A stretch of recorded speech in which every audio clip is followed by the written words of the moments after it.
part 2 about the show Eric on Netflix. I watch these shows and movies so you guys don't have to. Part 2, so basically they found they started to show us where Edgar was, because at first I thought Edgar passed.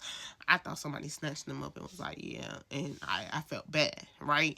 But was so happy to see the clip when Edgar actually was with the homeless people, the people that lived underground. I think this was in New York, if I'm not mistaken, because they was in the train station, underground, and everything.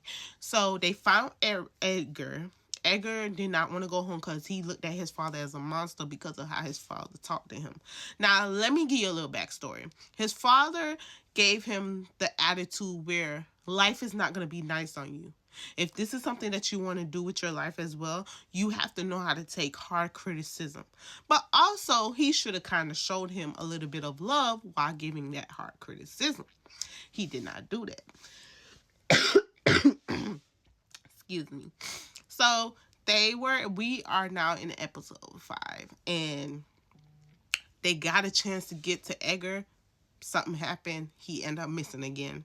So Dad decided, hey, while everybody is in Times Square, they having a whole talk and a meeting, he decided to address as the monster, go down there and say, hey, son, I miss you. I need you to come home. I'm sorry. I will change. And basically begging his son to come home. So they did this thing where when he used to pick him up from school, they would run and say, hey, excuse me, hey, I'm going to beat you to the house type of thing, right? And yeah, so he finally got there, finally see his son. So happy to see his son, and his son developed a great relationship. Now he was able to see all his wrongs. He stopped drinking and was able to figure out, like, hey, all these stuff that was making me mean to you and just disrespecting you as my child, I do apologize. And he working on the relationship now. Also, the wife, I'm not sure if they divorced because they didn't show us that, but she got her a new man and she done got pregnant. Long story short, she said she couldn't do it no more. But yeah, that was about Eric. Long story short, the moral of the story is watch how we talk to our kids.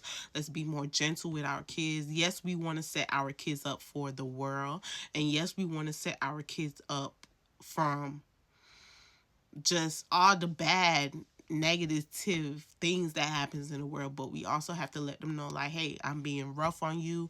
I'm being it might come off as I'm being mean, and that's just because the world is not going to treat you nice and people are going to be rude to you. And when you want to get into business, you're going to have to put your foot down and take bad criticism, good criticism, and you're going to have to take the way people talk to you